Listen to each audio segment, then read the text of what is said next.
Good afternoon, everyone, and welcome to the Meet Your Future campaign. I'm Sophie and I'm part of the Bridge GM team at the Greater Manchester Combined Authority. And Meet Your Future was launched in April 2019 to enable more young people like you to meet with and have meaningful conversations with employers whilst experiencing different workplaces. And over the past 12 months, we've been speaking with young people from all 10 boroughs of Greater Manchester to find out how you are feeling, how you feel you should be supported now and into your future. We've been listening and we've learned a lot, and we've developed a suite of information, resources and services that are there to help you. This can be found on gmax.com, which many of you will be already familiar with, but please speak to your teacher to find out any more information about this. We've also adapted the Meet Your Future campaign to better fit what you've been telling us. So throughout this academic year, you'll be able to join sessions and chat with Greater Manchester and national employers about growth sectors across Greater Manchester, different pathways and the vast array of careers opportunities that are available to you in the future right here in Greater Manchester. And in this session, you will hear from Johnny and Holly from the Aldermore Group, who will be giving you an introduction to managing money successfully. And this is part of our Talk Money Week, a series of sessions dedicated to looking into the finance sector throughout the week. So hopefully this session will inform you, inspire you and show you why you should be hopeful and optimistic about your future in Greater Manchester. Throughout this session, please make use of the question box for questions and we'll cover these in the Q&A section. Teachers, if you are with classes, please do make sure that you are putting questions in the box on behalf of your students. I'm now really delighted to introduce Holly and Johnny for this afternoon session. So Johnny, over to you. Good afternoon, everybody, and thank you, Sophie, for that introduction. So as Sophie said, my name is Johnny and I am the Talent and Early Careers Partner at the Aldermore Group. I'm joined by my colleague Holly, who is the Inclusion and Wellbeing Partner. And over the next hour or so, we're going to take you on a journey on introduction to money management. Before we get started, we thought it'd be useful just to, sorry, the slides aren't moving on there, Sophie. There we go. So before we get started, we thought it'd be useful to tell you a little bit about ourselves and our own career background and share some hints and tips around our own career journey. So I'll start. So I've worked in financial services for around 19 years across a number of different roles. I began my career helping people buy their home and ensure they could protect it and themselves against any unforeseen events. I then moved into a training role, helping new employees learn the job so they too could advise our customers. And most recently, I helped Aldermore attract talented people to come and join us, providing with opportunities to grow and progress their careers. At school, I was very keen on art, English and history, and later went on to study English at university. And after leaving university, I've taken a number of other qualifications in banking and human resources, and I've always put the emphasis on being able to develop and continually develop in my career. So if I was to give anyone a career tip now, I would say find what you're passionate about and follow a career path that helps you live that passion every day. I'll hand over to my colleague Holly now, who'll share a little about her own career journey. Fab, thanks Johnny. Hello everyone, nice to be with you this afternoon. So as you can see there, I'm the Inclusion and Wellbeing Partner at the Aldermore Group, and I've been with them for about 2 years. It's fair to say that I took a fairly non-traditional career path when I first started out. That was around 30 years ago, and I have to admit I didn't really like school. So my plan was to leave as quickly as possible and earn some money. So I actually joined a youth training scheme. You've probably never heard of that, but it was kind of on-the-job training, similar to the apprenticeships of today. And then around 10 years later, I decided to go to university whilst in full-time employment. So that was quite intense. And I studied business studies and even then went back to university again and did some further qualifications. But I've done a number of different roles over the past 30 years. That's been from a legal secretary to working in recruitment, various training and development roles, mostly in law firms and more recently in financial services, which brings me to the role that I do today.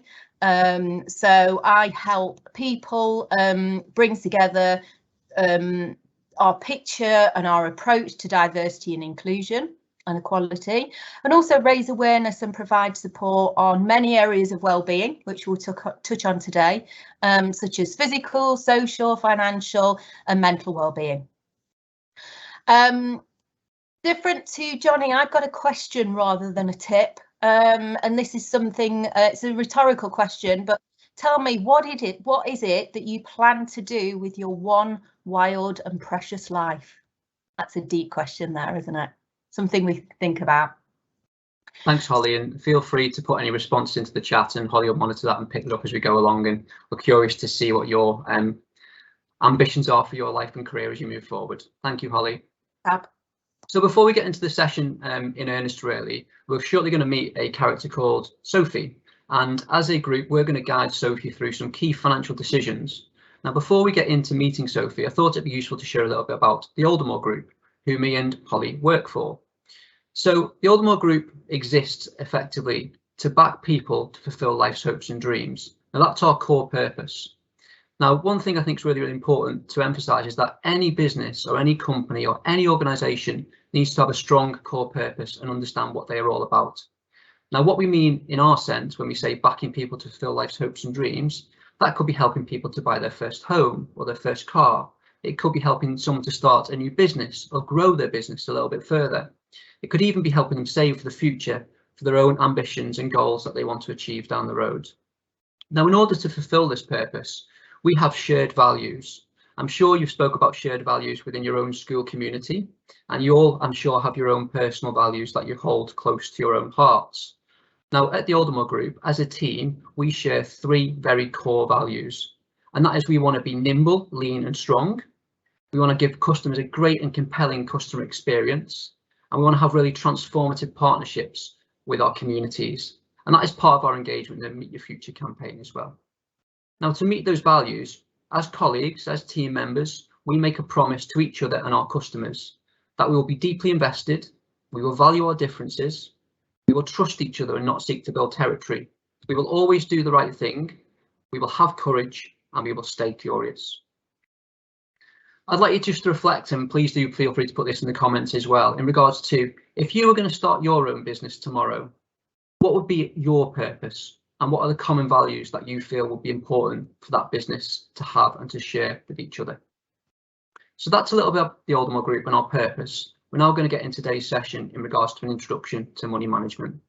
As Sophie said at the outset, please do feel free to use the chat, because as we meet our character Sophie, we're going to make some key financial decisions collectively. And it's really important that you steer our character so she makes the right decisions.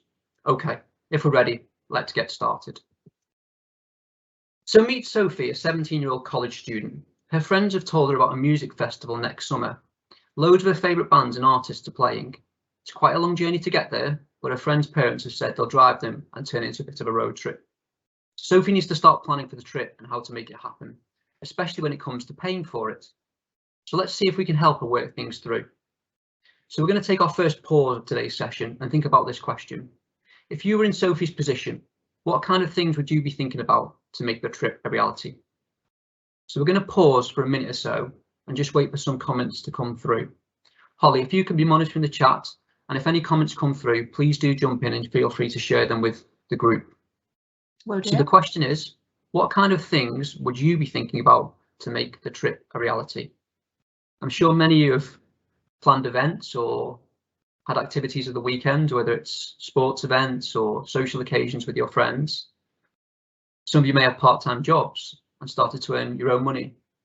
What would you be doing if you were Sophie to make this trip a reality? There's a number of considerations we're going to be talking through over the next few slides. Before we do, it'd be good to get your view.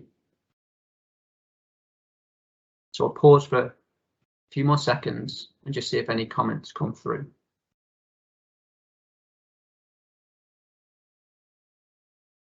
Nothing as yet, Johnny, but I know we've got a slight delay, haven't we, on the live system? Mm-hmm. So give it a few more seconds. Okay. So there's some really core and important things to make any goal a reality when it comes to money management. So any considerations that you think Sophie should really put at the forefront of her mind?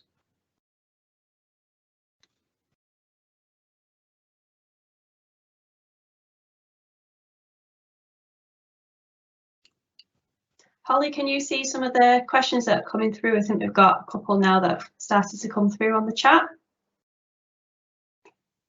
No, I can't. No worries, I can do that then. So someone is asking how much money I have for spends. It's a great question. and then also how will we travel there and the type of transport that you'll take. Fantastic. So some really important considerations, because what we've hit on straight away is budget. So everyone will need a set budget in mind, and Sophie will be no different.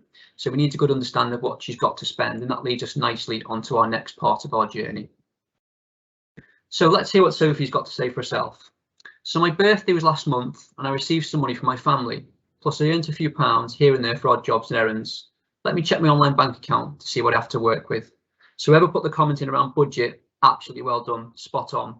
That's going to be the most important thing, because that's going to help shape what plans we need to make and what actions we need to take for this trip to become a reality.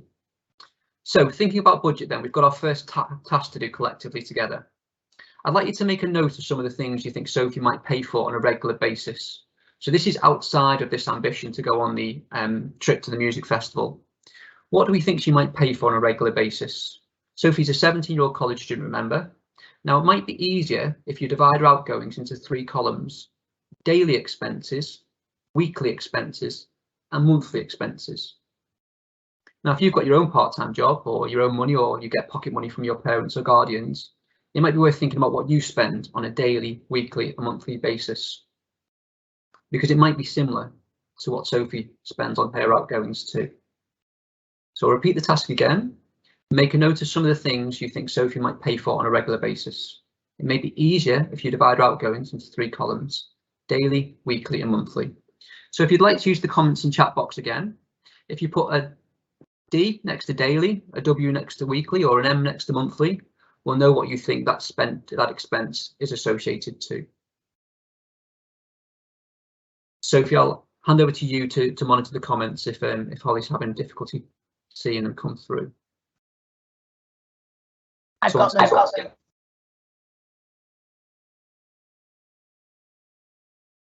So we'll just pause for another 30 seconds while you have a chat within your classrooms or with your teachers, and give them the opportunity to key any responses into the chat.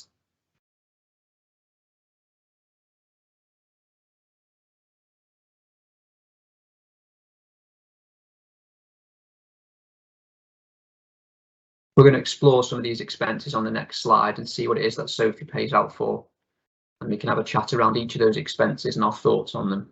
But keen to know your view before we share the answers with you.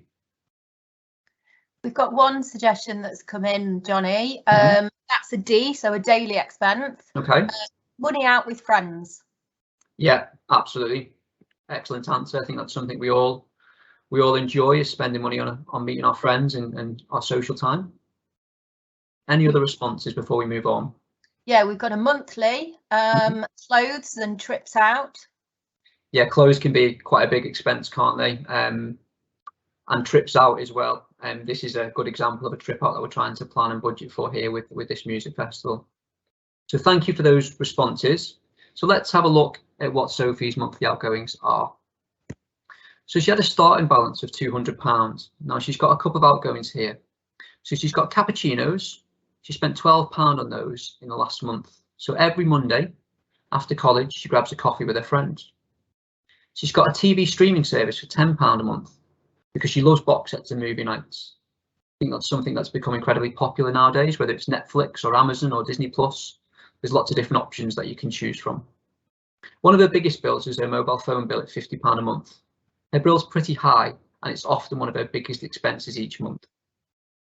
She also had a £10 expense for lunch at a cafe. Every now and again, she just treats herself to cheese toasty and chips. A new bag cost £25 in the last month. The bag was looking a little bit worse to wear, so she treated herself. And then lastly, a significant expense was laptop repair at £68. She cracked her screen and couldn't do college work, so there was no choice, it had to be fixed. So let's have a look what Sophie says. Wow, only £25 on my account. Where did all my money go?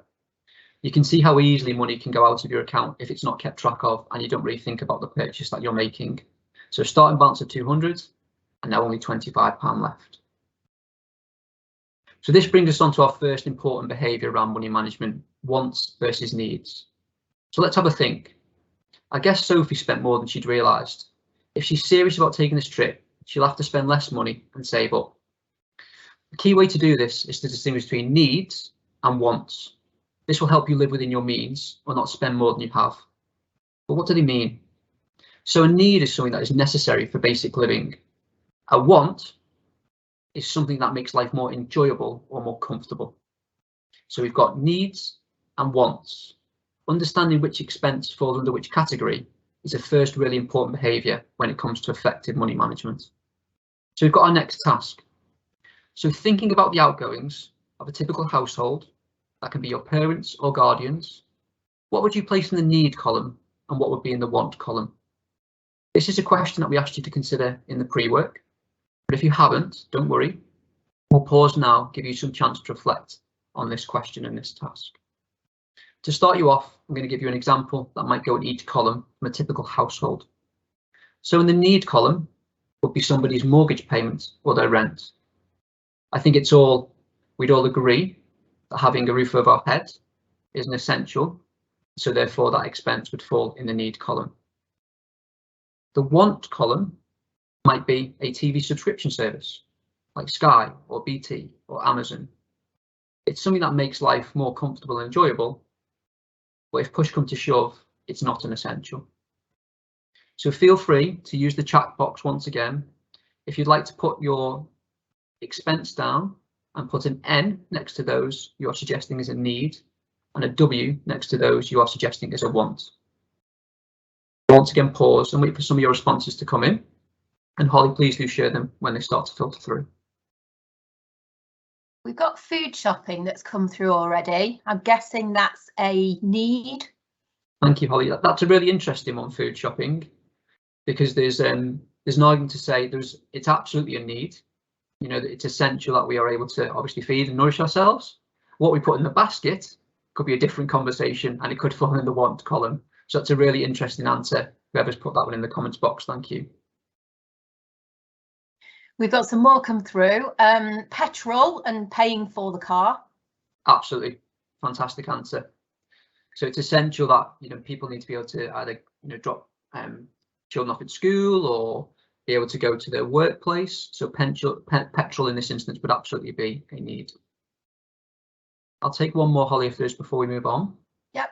Another one is your phone and your internet bill. Now, this is an interesting one because internet could be an essential. It could be a need. People might need it for work. When you look at your phone bill, once again, this could be a need. It could be an essential. People might need it to keep in touch with friends, family, colleagues. So we've started to open up and explore needs and wants, but I think what we've probably seen from the answers so far, it's not always clear cut. So to get us practice in what is a need and a want, we're going to look at Sophie's expenses once again, and we're going to look at them individually and question what category they might fall into. We'll also get Sophie's view as well. So here we have Sophie's 6 expenses, and let's see what she's got to say. So after reviewing how I spent my money in the last few weeks, I realised I'll need to get serious about saving up for my trip. Which of these expenses are needs or wants? Once I know that, then I can figure out how to save. So we'll do these in turn. So we have the laptop repair. I think from memory it was £68. Feel free to pop in the comments, just put laptop and then put need or want. Let's see what comes through. I'm not going to pause for too long here because we'll share them as you go through, and this is more important to have a discussion or consider it yourself individually if you're dialed into the session outside of the classroom. So let's have a look at the laptop then. So Sophie says I can technically live without a laptop, but as far as getting my college work done, it is a need. So in the instance that Sophie found herself in, an unexpected and emergency expense, it was absolutely a need because it's part of her being able to do her college work. Now let's have a look at meals out. Maybe this is a little bit different. So what does Sophie got to say? I don't have to go out, and I don't go out often, but it quickly adds up. I think this is definitely a want. So we're starting to see a little bit of shift in Sophie's thinking now as she starts to really consider and reflect on what she spent in the last month. Mobile phone. We thought this one might be a little bit ambiguous and a little bit uncertain. So she says, my phone isn't just for fun. When I go out, I use it to arrange my ride home. This is a need. That's a really good example of something that might, on the face of it, be considered a luxury, but more and more as, particularly in this day and age, something like a mobile phone is absolutely becoming an essential. I think coffees, this one might be a bit more clear cut. So wow, I spent a lot on this last month. I can make my coffee at home for less, definitely a want. We've very much got a coffee culture now with the likes of Costa and Cafe Nero and Pret and all these different options that we've got to go and spend, and get luxurious coffees, take out all different variations from spice lattes and all kinds of things. But when we reflect on it, it's absolutely a want. It's not an essential. What about Sophie's bag? So my old bag was a little worn out, but it was still a want. So this is a little bit of a grey area because sometimes we really want to improve or upgrade on something, but when we reflect on it, as long as it's fit for purpose and functioning and doing the job it's designed to do, it would fall in the want column. And then lastly, the TV subscription service. Now Sophie says this is a tricky one because she does use it all the time, but she doesn't have to have it, so it would still fall in that want category. So having reviewed each individual expense, let's have a look at the impact that would have made on Sophie's spending and saving pattern. So she could have saved an extra £57 last month if she'd considered what she was spending and categorised them into the needs and wants column. Okay, let's carry on with Sophie's journey. So we're going to do a quick knowledge check now just to make sure we've embedded what we've discussed so far. So question here, I'd like you to put A, B, C or D in the comments box. So when you reflect on your current spending, how can you identify what your needs are? Is it answer A, they're essential to you? Answer B, they are things you use all the time? Answer C, they are your largest costs? Or answer D, they are all your monthly bills? So that question again. When you reflect on your current spending, how can you identify what your needs are? So I'll give you 60 seconds or so to put the answer in the column and in the comments box. And Holly, if you can just give me a sense around where the majority of the answers are going towards A, B, C or D. I think the majority are going to A. Okay, let's see if we are in the majority then. So yes, absolutely, well done everyone who said answer A. So needs are critical to your daily life. If you're reviewing your budget, ask yourself if you if you could go about your life without the item in question. For example, could you be successful in school without your textbooks? If the answer is no, you could consider this an essential item. So well done to everyone who said answer A. Let's carry on with Sophie's journey. So why budget then? What does Sophie think about this? To figure out how I'm going to pay for my road trip, I think I should make a budget. My budget will help keep me on track and make sure I'm saving money, but also putting aside money for things I have to pay for. Now Sophie's got 5 key behaviours here, and these are really important behaviours to successfully manage your money going forward. Let's look at the first behaviour. So budgets help identify what we call budget busters, or the small amounts you spend day to day without thinking about it. Sophie's example with coffee was a really good example of this one here. And lots of people spend on incidental. These are absolutely budget busters and small amounts that really add up over the course of a month. Let's look at the second behaviour. So budgets give you the big picture. It's a view of your finances and help prioritise your spending. So allowing you to look at the whole scenario instead of just focusing on the incidentals. What about the third behaviour? So budgets teach you to use money as a tool to achieve things that are important to you. So they help you plan and forecast and separate your expenses into different columns. Okay, number 4. Budgets help you focus on your priorities and help you say no to unnecessary spending. And lastly, behaviour number 5. Budgets give you empowerment of your financial situation, so you don't worry when you need to make a purchase. This is really important. A budget will allow you to know where you're up to, are you on track, are you behind, and how to take action to make sure you can reach your objectives. So 5 key behaviours.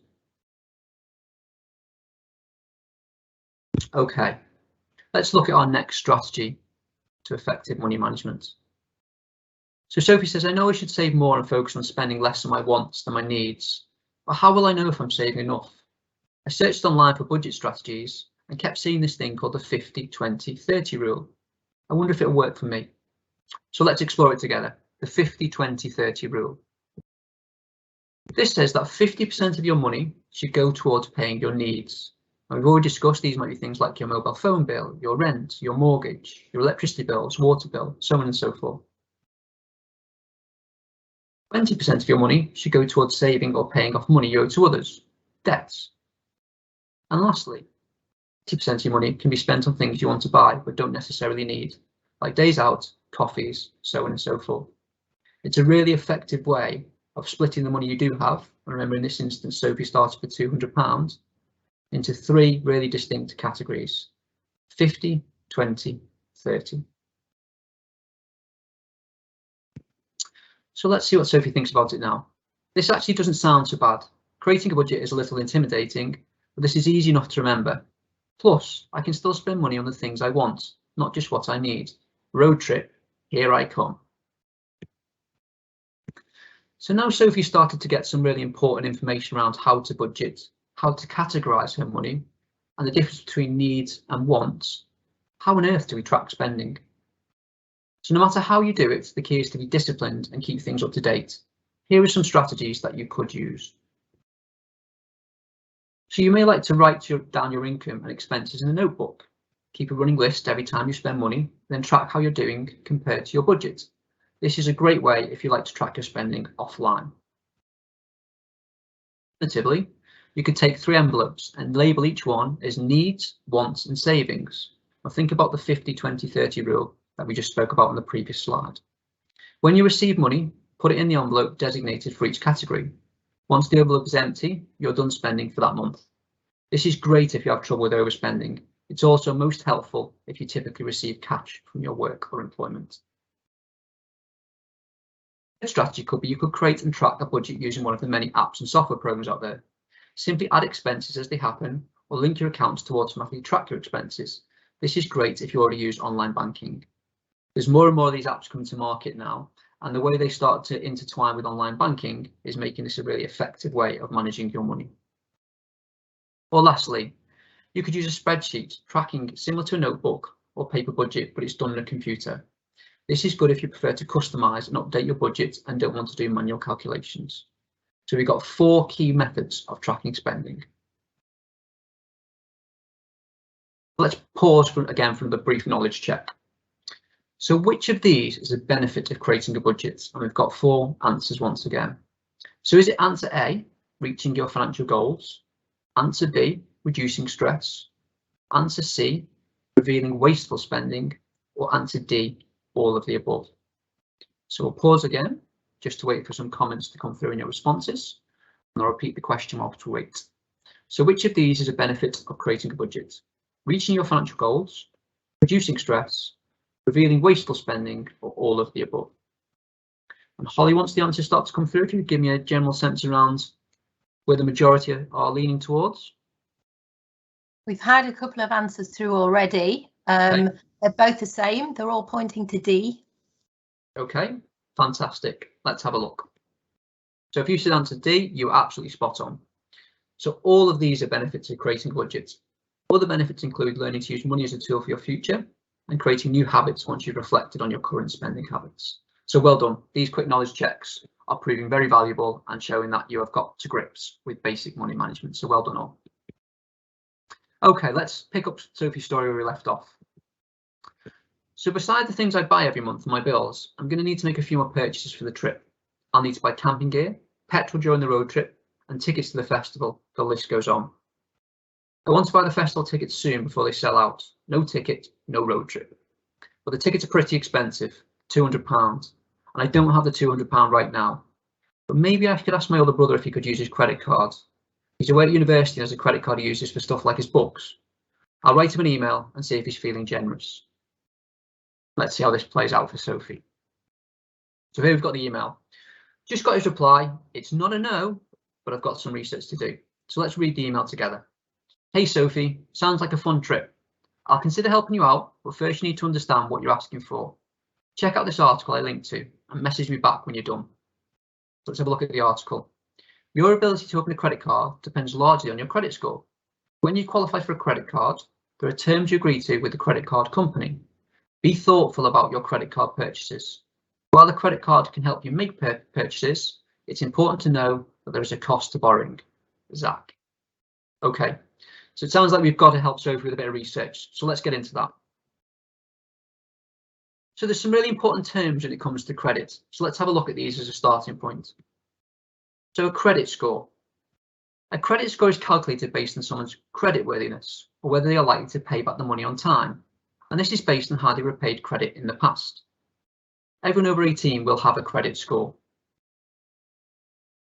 Terms. So credit cards also come with terms such as interest. It's typically a set percentage rate charged on the balance of what you owe. And we'll explore this a little bit further in a little bit of detail shortly. And then we've got the cost of borrowing. If you charge something to a credit card and you don't pay off the balance on time, which is usually at the end of each month, you're charged interest. This means you may owe more than just the original cost of the purchase. So it's important to consider this. So let's see what Sophie's thinking now. If I want to buy my festival tickets using credit, I need to be sure I can pay that money back soon. Otherwise, I will owe even more than I did in the first place. So would it be better for me to wait until I have the £200 to buy the tickets? What if they sell out before I have the money? I'll keep reading this article to see what it says. So we've got 3 different payment types here that we're going to explore. So Sophie could use cash, but she's already said that's a problem as she doesn't have the money right now. And using cash means you can spend only what you have right now. Cash is ideal to use when you're making purchases in person. If you're buying something online, obviously you won't be able to use cash. You need to have enough cash in hand to make your purchase. So we've got a debit card or an online payment. So a debit card, online payments and direct debits refer to paying money that you have right now. Debit card or online payments use money you have in your bank account to pay for the purchase. A direct debit is a regular payment you set up to take money from your account. These payments don't charge interest because you're paying with money you have right now. But you might not have enough money for the purchase you need. Which leads us to credit payments. Credit payments, such as credit cards, are helpful to purchase items you may not have money for right now. Credit is helpful if you need to make a large payment right away. Using a credit card responsibly can improve your credit score, but if your payments are late, they can bring your credit score down.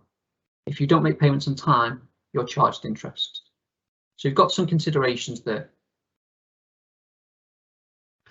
So this term interest keeps on popping up over and over.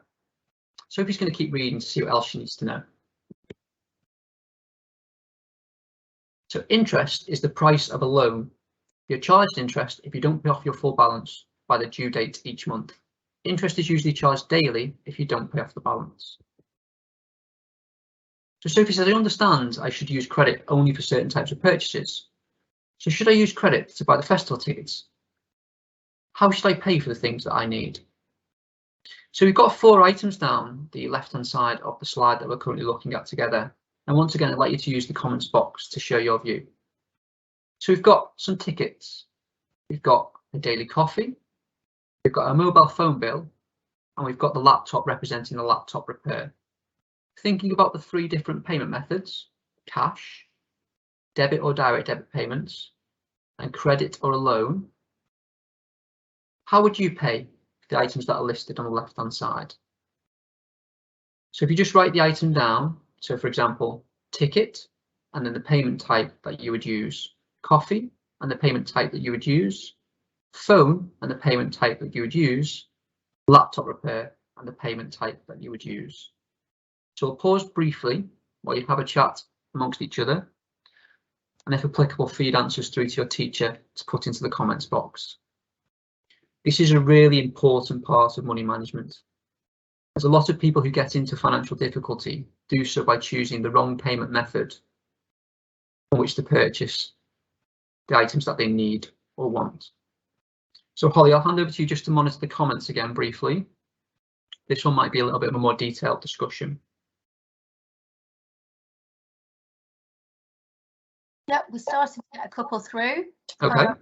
So for both ticket and coffee, someone suggested paying with cash. Fantastic. Phone bill, direct debit. Excellent, excellent answer, spot on. Have you got any responses to the emergency laptop repair? Yes, one's just come through actually. Interesting. Cash if you have it, but also credit if you don't. That's a fantastic answer. So the starting point should always be if you've got the money in the bank, absolutely you don't really need to rely on the credit card or the loan option. But obviously, if you don't have the money right now and it is an emergency repair, this is where credit cards can come in useful, as long as you pay the full balance back on time, and understand that if you don't, there'll be interest to pay. So let's see our answers. So festival tickets. So credit is an option when you want to make a large purchase, but you don't have the money right now. If you do buy the tickets with credit, be sure you have a plan to make payments on time so you don't end up owing interest. Coffee. So credit cards might tempt you to overspend on non-essentials like grabbing a coffee. Even though these are small purchases, they soon add up. Using money that you already have, such as cash or debit card, is absolutely the right thing to do here. Bills. So we should avoid paying bills with credit cards. You might have to pay an additional fee even just to use the credit card. Direct debit or online payments are best for this type of expense. So well done to the person who put that in the comments box. And then emergency stroke essential repairs. Credit is helpful when you have to make an unexpected purchase. However, if in future, if you put aside savings to help with these nasty surprises. So once again, fantastic answer in the comments box. Got it spot on. Well done. Let's do our next quick knowledge check. Which of the following is not true about using credit cards to make purchases? Is it answer A? Credit cards are one way to pay for an emergency purchase. Answer B? If you pay back your bill on time, you only pay what you borrowed. Or answer C? Credit cards are bad for your credit score. Finally, answer D, interest is set at a rate and you're charged what you owe on your credit card. So which of the following is not true about using credit cards to make purchases? Once again, we'll pause for 60 seconds or so, or we just wait for some comments to come through. So that is which of the following is not true about using credit cards to make purchases? Credit cards are one way to pay for an emergency purchase. If you pay back your bill on time, you only pay what you borrowed. Credit cards are bad for your credit score. Interest is set at a rate and you're charged what you owe on your credit card. How are we getting on, Holly? Have we got any answers coming through yet? A bit of a more tricky one, this one. Yeah, a couple of answers coming through now. A couple of B's. We've got a D. Okay. So let's have a look at the answer. So the answer is actually answer C. So credit cards aren't always bad for your credit score. In fact, you can build your credit and improve your credit score by borrowing and paying back credit on time in full. But if you're late on payments, your credit score can go down. So it's important to consider that factor. Okay, let's move on and see what Sophie's up to. So all this research about credit made me realise there are really good reasons to use credit, but also some pitfalls if you're not careful. A lot of the reasons to use or not use credit can come back to your credit score. It seems like that number can really change my plans for the future. So how might it change plans for the future? Let's have a look together. So if your credit score is poor, it may be challenging to get the loan you need to buy your new car, for example. And the loan you do get might come with a higher interest rate. A good credit score makes it easier to find a loan with affordable rates. A poor credit score can prevent you from renting the flat that you want to rent. A good credit score gives you more options. If you dream of being an entrepreneur, starting your own business, bad credit could slow you down. It's hard to get a loan for your business if your credit isn't good. With poor credit, you're limited in the types of credit cards you can open in the future. Plus, the cards you can have will have higher interest rates than if your credit score is better. So as you start to get credit when you turn 18, it's important that you manage your credit very effectively, as this will improve your credit score. Let's wrap this up before I hand over to my colleague Holly.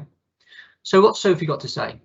I'm feeling more confident of asking my brother to use his credit card now. I'm really looking forward to my road trip. Before I go, let's remember the key points you've learned about money management. So number 1, divide your expenses into daily, weekly, monthly columns and distinguish between wants and needs. Number 2, set a budget and follow the 50-20-30 ratio for needs, savings and wants. Tip number 3, set a way to track your spending, whichever method you use, be disciplined and stick to it. Tip number 4, be thoughtful when deciding to use cash, direct payments or credit payments for purchases. And lastly, tip number 5, a good credit score is important to accomplish future goals. So Sophie has been guided by yourselves and she's now been able to go on her planned trip. We've got some 5 important behaviours and tips that she's been able to use along her way. Now this is only one side to effective money management. Things like budgeting, tracking your spending, being disciplined, understanding between needs and wants are all really important. But another aspect of successful money management is around financial well-being. And this is where I'm going to hand over to my colleague Holly to take it from here. Fabulous. It might help if I unmute.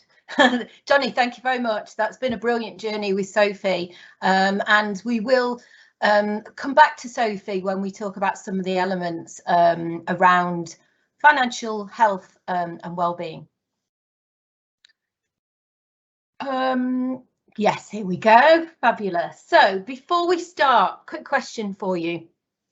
If we line up a giant tortoise, a hummingbird, your favourite pet, and you, what do you all have in common? Any ideas? No? Well, good looks aside, obviously. The answer is that they're all born with about 1 million heartbeats. 1 million heartbeats along their lifetime. And that's why the hummingbird, with its frantic flapping and pulsing heart, gets about 3 years, whereas the plodding, chilled out tortoise can expect about 150 years or more. Whilst we as human beings have a lifespan of about 78 years, which equates to a battery life of around 4,000 weeks. 4,000 weeks. It doesn't sound very long, does it? If you put it like that. So 4,000 weeks. It's an interesting thought that also leads to a really big question as well. What are you going to do with your 1 billion heartbeats or your 4,000 weeks when it comes to money management and health and well-being? If you can move on a slide, Johnny, thank you. So the 3 main elements, if we were to look at this very simplistically, the 3 main elements of well-being are eat, move and sleep. And I'm sure you've come across these many times. So make sure that, you know, you're eating nutritional food and you're keeping well hydrated and you have a balanced diet. Also ensure that you are moving, as in some kind of exercise, whether that's just walking around or, I don't know, some of you may be into some more intense exercise, but just as long as you're moving. But also sleep, that's the most important element of it all, that you ensure that you're getting enough sleep every single evening. So if we get all those right, everything else becomes a lot more doable. But actually, that's not just the 3 things that encompass well-being. There's a lot more to it. And we've got the well-being wheel here, which helps us to understand what else comes under that whole holistic well-being aspect. So you've got financial well-being, which we're going to talk a bit more about this afternoon. We've got emotional or mental well-being, which links into all of these. We've got social well-being that incorporates family life and relationships and interconnectedness. We've got physical well-being, which we've talked about in terms of keeping moving and exercise. We've got cultural well-being, so whatever your cultural alignments are now or in the future, to make sure that those are heard and that those are valued. We've also got environmental well-being, which you probably heard a lot about in the past week, haven't we, with COP26 and those things that are happening up in Glasgow. But that's generally about your environment. And occupational, which at this stage, it's more about your well-being in school, your educational and learning well-being. So they're all the elements of well-being that we need to think about. And then if we have all of those things, then that translates to us having that full battery life, being fully recharged and at that 100%. What I would say right here is there any point where you feel as though your battery is at 100%? Because it is very much a balancing act in terms of all those different elements. Okay. So, going back to Sophie's wants and needs, going back to the story that we talked about earlier on with Johnny. So Sophie realised that she spent more than she realised, and she wasn't really living within her means. So what we need to do is consider all of those different elements of holistic well-being, and also think about when we've got those wants and needs, what are they? So we talked about the wants and needs in terms of Sophie's trip, and we listed those whether we thought there were wants and needs. But actually, what's something we can do as a short activity is think about the last 5 things we bought or had bought for us, and think about whether they are wants or needs. So think about the last 5 things that you either bought yourself, whether that be with pocket money or you had them bought for you. This is a very quick activity that you can do, and then also think about future things. Is this a want or is this a need? So again, linking back to what those wants and needs are. So a need is something that you can't live without, something that's necessary for basic living, and a want is something that makes your life more comfortable or enjoyable, but it won't cause you a real hardship if you don't have it. So think about those 5 things. Okay, next slide, Johnny. Thank you. Now, sometimes if we don't manage our money well, or we kind of fall out of control in our money, we sometimes can fall into what's called a money worry cycle. And this is what it looks like. It's a continuous cycle. We spend a lot of time worrying about money, and you know, if we have kind of gone beyond our means, and then that leads into a cycle of difficulty managing money, and then you're worrying again. So it's that continuous cycle. So that can lead to, you know, feelings of sadness and worry and unhappiness. So that's why it's important that we need to really manage that money and think about how it's affecting our holistic well-being. Okay, next slide. So here's a few facts and figures which I've brought together today, not to worry you overly or scare you off, but I think it's really important that we do look at some of the things that, you know, if we know about money, we can help to manage it, and how that links to your holistic health and well-being. So mental, or what we call emotional ill health, can affect everyone, everywhere. It doesn't choose who it affects. It can affect everyone. So 1 in 4 adults can experience a common mental health problem, such as, you've probably heard of anxiety or depression in any given year. And then for 1 in 6 young people, that's including yourselves, are now struggling with their mental well-being. So it's something that we all need to be very much aware of, because it isn't just something that might happen to us occasionally. In that statistic of young people, 75% of mental health illnesses start before a person's 18th birthday. So that's something that we need to think about. And females are more likely than males to be affected by financial difficulties. Gives you a couple of stats there, 23% compared to 19%. And as you might expect, the pandemic, which we've all been part of, COVID-19, over the past 18 months, 2 years, is taking its toll in terms of mental well-being. That's decreasing across the world, and how it links in with mental health and well-being. So they're just a few stats to think about and be aware of in that connection of money and mental health.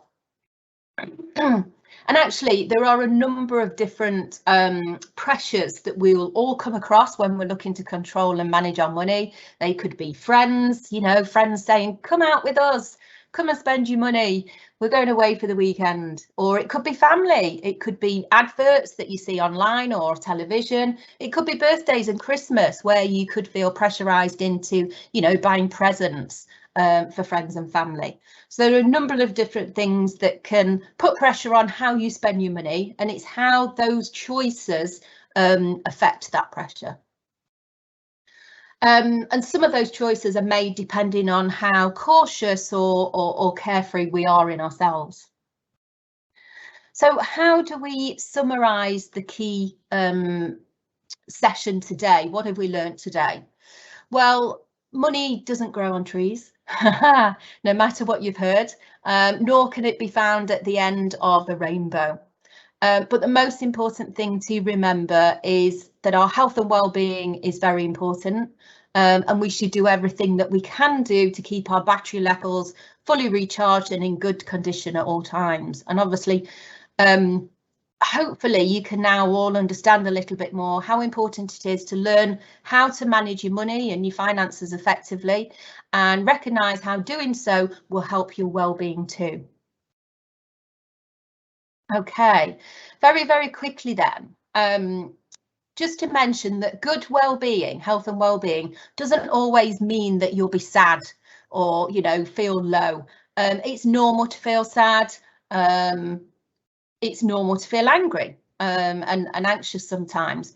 But if you have poor well-being for a long time, then you might start to find that things are more difficult to cope with. So at these times, if this does happen to you, you should always try and speak to a trusted person, whether that be your parents or whoever has parental responsibilities, about how you're feeling. You should always be comfortable to share how you're feeling. And obviously, if parents or those figures aren't around, speak to your teachers. And actually, sometimes you might find it easier to speak to somebody you don't know.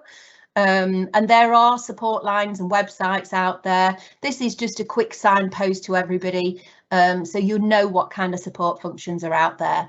You've got Mind, the mental wellbeing charity. You've got the Samaritans. You've got Young Minds, which I think we've seen quite a lot of in recent times. You've also got Childline and Sane, the Mental Health Foundation, and the Mix, which is also supporting young people under 25, so it covers a whole range of things. And I think that is the last slide, isn't it, Johnny? Yes. 2 seconds, and I'll just 2 seconds. I'll just stop sharing the screen. There we go. I think we're all back on big view now, I believe. So thank you for your attention and joining us for today's session. It's been a real privilege to support Talk Money Week and giving you an introduction to money management. We do have 5 or 6 minutes left on our time, so I'm going to hand back to Sophie to see if there's any questions that you'd like either myself or Holly to answer, or any reflections on the session or anything you'd like us to re-go over again. Over to you, Sophie.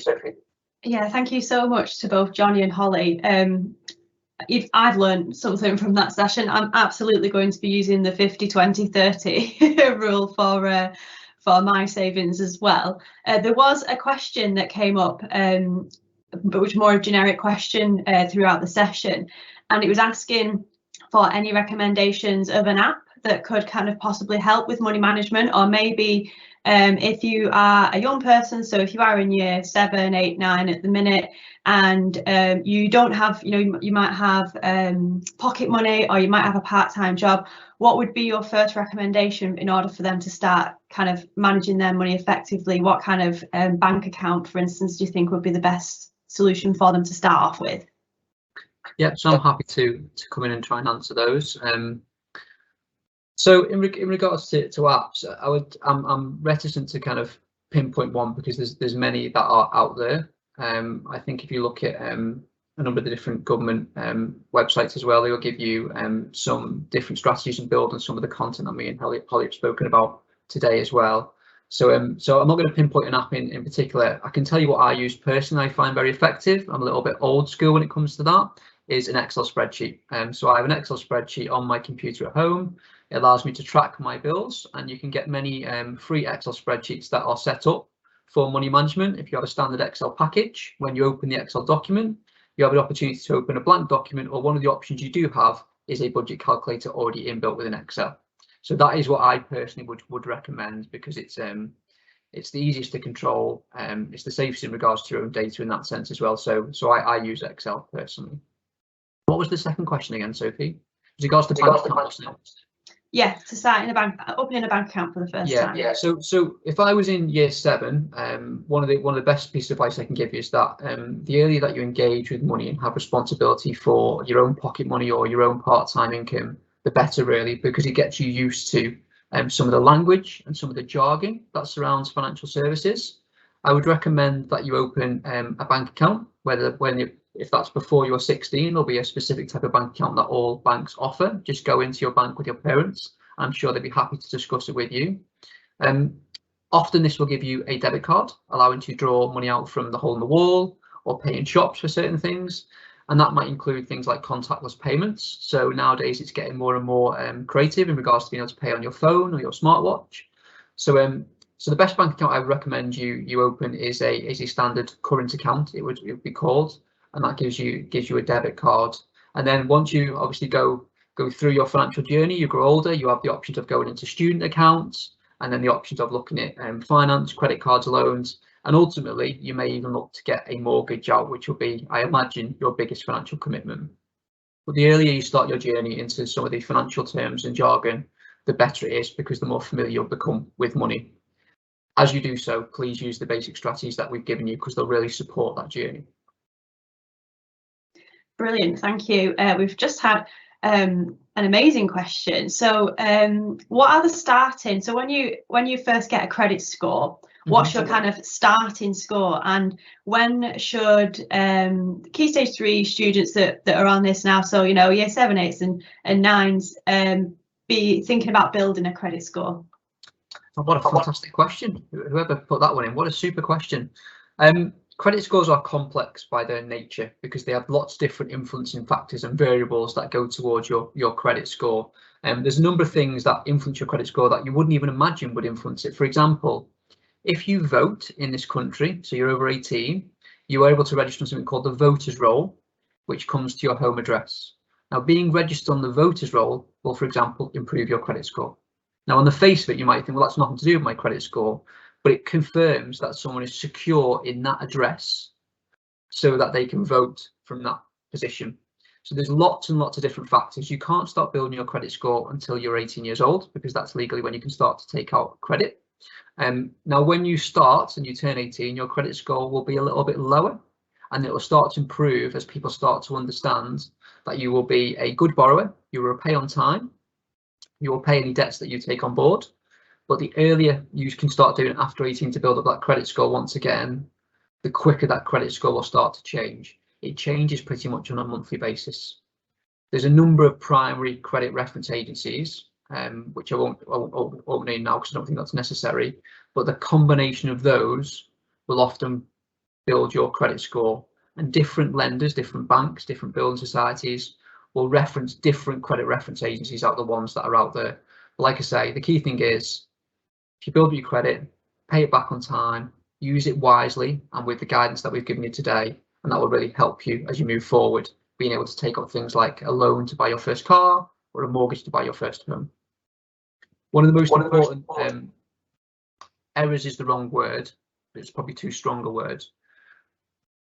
Mistakes is probably too strong a word as well, but the best advice I can give you is protect your credit score from an early age. I think sometimes the advice that I would give younger people is they don't understand the impact a missed credit card payment can have at a young age in your credit score. So it's important that once you start taking out credit, you do so in a really prudent and responsible way. Fantastic question. Amazing question. And I think we've got time for one more, and it's a nice one to finish off with as well, for the two of you. Someone is asking if this is your everyday job. Is this what you do every day for a living? Well, not unfortunately, my everyday job is not running sessions for fantastic students in the Greater Manchester area, although that would be a fantastic job. This is a small part of my role. Like I say, my role is Talent and Early Careers Partner, so I'm responsible for a number of different initiatives within the Aldermore Group. And to boil it down, it is to build great relationships with our community so that people understand what Aldermore do and that it's a great place to work, so that when you leave education, if you want to come and look to work for us, we'd be delighted for you to do so. And it's also to help develop and support people once they come into Aldermore so they can maximise their potential and have fantastic careers. But this is one small element, and it's a fantastic element that we really enjoy doing. Holly? Yeah, thank you, Johnny. Talking about health and well-being is part of my everyday job. It probably looks different to this, but making the links between all of those dimensions of well-being is definitely part of my job. Another part of my job is diversity, equality and inclusion. So it's making sure that everybody has access to and uses all of the elements at work. So for example, if we have a wellbeing program which incorporates training, one of my roles is to make sure that everybody has access to that and they can use it, you know, depending on whoever they are in the organisation. Fabulous. And just like that, it's 3:30. The time has absolutely flown by. So thank you so much to both Johnny and Holly from the Aldermore Group for sharing their stories and insight. And thank you so much for all of our attendees today that have tuned in live. And after today's session, you will be given a session card with you and your teachers to help learn more essentially about the finance sector, which has got extra tasks as well, which has been set by Johnny and Holly. So please make sure you ask your teacher to share these with you. And you can keep up to date with all things Meet Your Future at gmax.co.uk, which I think the link was popped into the chat earlier in the session, or you can follow us on Twitter as well. Our handle is @YourGmax. Thanks again, everyone, for joining us, and I hope you all have a fantastic afternoon. Thank you.